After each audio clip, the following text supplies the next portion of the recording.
Ce programme vous est présenté par votre chaîne Shtarna.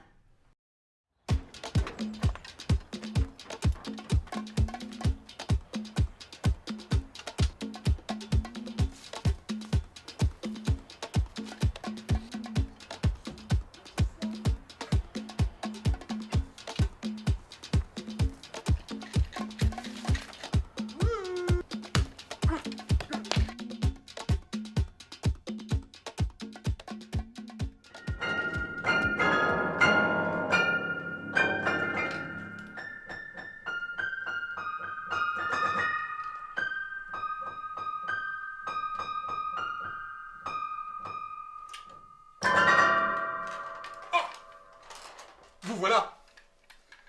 Bonjour mesdames, bonjour messieurs et bonjour les enfants.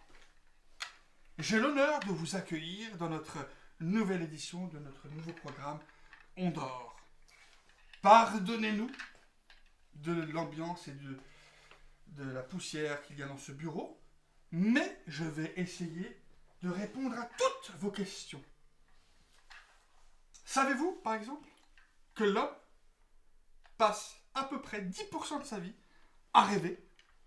Vous ne le saviez pas.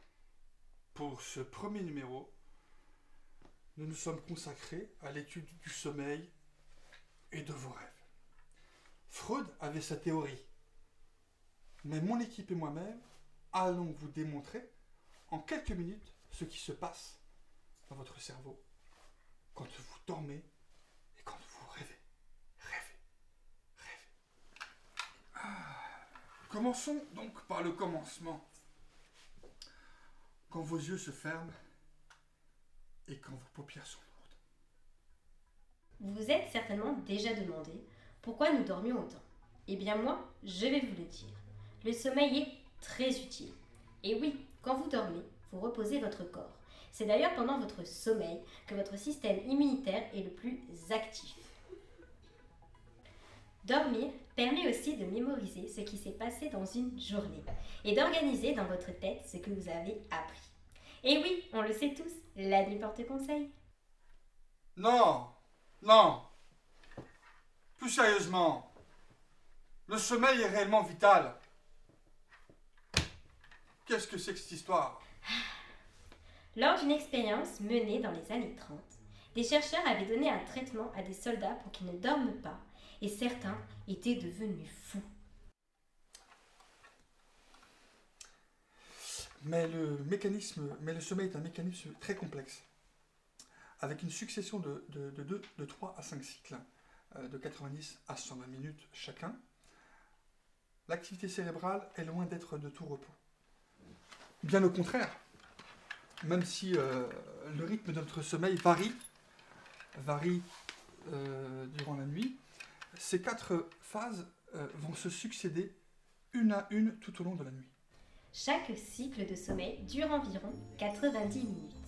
Après un bref éveil, un autre cycle s'entame. Le sommeil lent occupe la première partie de la nuit. Le sommeil paradoxal prédomine dans la deuxième partie du cycle, en général celui du matin. En phase 1, l'endormissement.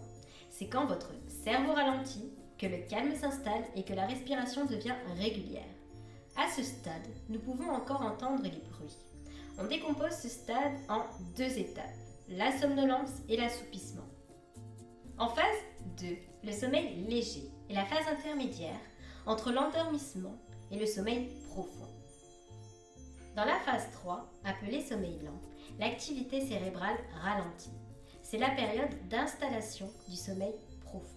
En phase 4, le sommeil profond est la période la plus difficile pour réveiller un dormeur. À ce stade, le cerveau, les muscles et tout l'organisme sont au repos. Le dormeur se coupe du monde extérieur. C'est une des phases clés du sommeil qui est la période dite de récupération. Cette étape est primordiale. Elle agit sur la récupération de la fatigue physique. Il existe aussi la phase de sommeil intermédiaire, constituée de micro-réveils qui déboucheront sur un nouveau cycle ou bien, à la fin de la nuit, sur les réveils complets. Abordons enfin un sommeil très particulier, où nous allons nous attarder. C'est le sommeil paradoxal. On l'appelle paradoxal car les ondes émises par le cerveau sont rapides. Le visage s'anime, la respiration devient irrégulière, comme si on allait s'éveiller, alors que, paradoxalement, le sommeil à ce stade est très profond. Certaines parties de notre corps restent donc en activité, tandis que d'autres sont au repos. C'est d'ailleurs une des justifications à l'incohérence de certains de nos rêves. Parmi les parties actives, on compte le système limbique, point de concentration de nos émotions. Le cortex extrastrié, qui s'occupe des signaux visuels complexes. Le thalamus, qui sélectionne les données sensorielles à envoyer au cortex. Le gyrus synghalèse antérieur, qui modère l'attention et rend nos rêves plus ou moins intenses et variés. Le pont est celui qui provoquerait notre mise en sommeil paradoxal, puisque c'est cette partie de notre cerveau qui régule notre horloge ultradienne, plus clairement notre rythme biologique. Notre cerveau est donc en pleine activité durant nos rêves, sauf celle du cortex préfrontal, celle de la pensée consciente qui reste inactive, et c'est celle aussi qui va expliquer pourquoi nous faisons des rêves aussi bizarres. Il faut savoir qu'une autre partie de notre corps est en activité pendant notre sommeil paradoxal. En effet, les mouvements de nos yeux sont en lien avec nos émotions et mouvements se produisant pendant nos rêves. Cette activité, appelée ponto-géniculo-occipital, qu'on simplifiera par PGO, agit sur nos neurones oculaires. Nos yeux effectuent donc des mouvements très rapides, tandis que le reste de notre corps est au repos. Ces mêmes mouvements, appelés Rapid Eye Movements, REM, sont directement liés à notre activité cérébrale. Comme vous l'aurez compris, notre corps entier est au repos. Nos muscles sont détendus, à l'exception de notre respiration et de nos yeux. On explique cet état par l'absence des neuromédiateurs en activité pendant l'éveil. Ces neuromédiateurs, la noradrénaline, la sérotonine et l'histamine, sont ceux qui commandent nos muscles. C'est d'ailleurs l'absence de ces trois substances qui permet à nos neurones du sommeil de faire leur travail. Ces neurones, toujours inactifs à notre éveil, vont être les moteurs de notre rythme cérébral. Attends. Est-ce que déjà tout le monde te suit déjà? Hein? Est-ce que tout le monde sait ce que c'est? Le rythme cérébral? Hein? Non? Alors? Ok, professeur Chamad. Alors, le rythme cérébral, c'est le résultat des activités électriques de nos neurones. On appelle ces activités des ondes.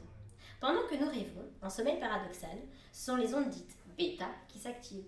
Comme le montre ce tracé électroencéphalogrammique, les ondes bêta sont synonymes d'activité intense, de concentration, voire d'anxiété. Le mécanisme des rêves n'a plus aucun secret pour vous, mesdames et messieurs, aujourd'hui.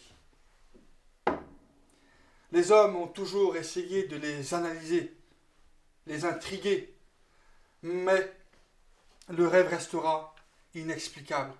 Il restera dans le domaine de l'inconscient. Freud, neurologue autrichien, établit une théorie comme quoi nos rêves seraient le moyen d'exprimer nos désirs refoulés. Néanmoins, la science démontre que les rêves sont le résultat d'une activité cérébrale incontrôlée qui reste différente à chaque homme. Et maintenant, pour me prouver que vous avez bien suivi l'émission d'or, vous allez vous munir de votre téléphone portable et répondre à ces questions. Les questions suivantes sont: REM signifie, réponse A, Rapid Eye Movement. Réponse B, rêver en mouvement. Et la réponse C, relâcher et marcher. Si vous avez la réponse, envoyez tout de suite un SMS ou appelez au 06 88 8 à l'émission Starnia TV et dites on dort. Voilà, nous arrivons à la fin de notre programme. Nous nous reverrons plus tard. Je vous donne rendez-vous la semaine prochaine dans de nouvelles aventures dans l'émission On dort. N'oubliez pas, mardi prochain 10h, je serai là pour vous, pour mes bien-aimés. Bye bye.